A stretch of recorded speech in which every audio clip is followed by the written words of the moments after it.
Let's talk about takeoff speeds. There are mainly three takeoff speeds that you hear pilots use: V1, VR, and V2. These speeds play a major role during takeoff and decision-making when facing any technical issues. These speeds also apply no matter if you're sitting in a little twin-engine Cessna or a Boeing 777. So let's get into it. Firstly, V1. V1 is where you're in the cockpit of your plane and apply takeoff thrust to your engine and gently accelerate down the runway to reach V1. V1 is defined as the speed beyond which the takeoff should no longer be aborted.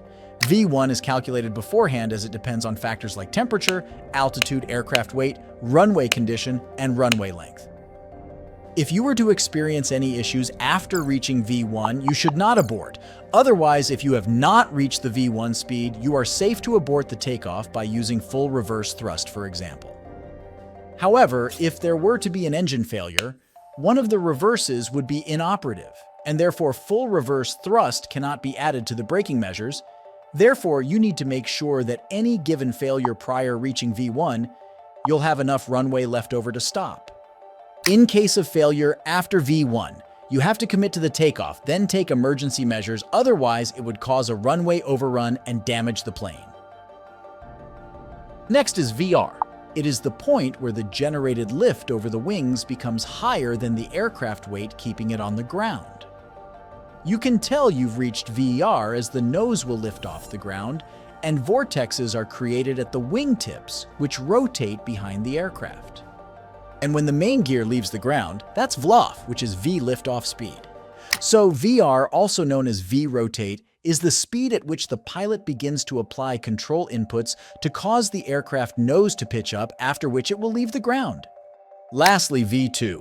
V2 is the takeoff safety speed at which the aircraft can safely climb with one engine inoperative. First, let's talk about screen height. Screen height is if someone were to measure the height of the aircraft above ground at the end of the runway after takeoff. So, in case one engine fails after V1 and aborting is no longer an option, you need to maintain the speed of V2 in order to leave the runway at a screen height of at least 35 feet or higher. You need to maintain that speed in order to be clear of obstacles in the departure sector after that. When you reach one engine out acceleration altitude and retract the slats and flaps, you then continue with emergency procedures to land safely. So, to wrap this up, V1 is the speed beyond which you should not abort, and you would have to commit to takeoff. Otherwise, it would cause a runway overrun. VR is the speed where the nose of the plane will leave the ground, and V2 is the safety speed at which the aircraft can safely climb with one engine inoperative. Don't forget to check out more of Plexus Academy's resources to learn more.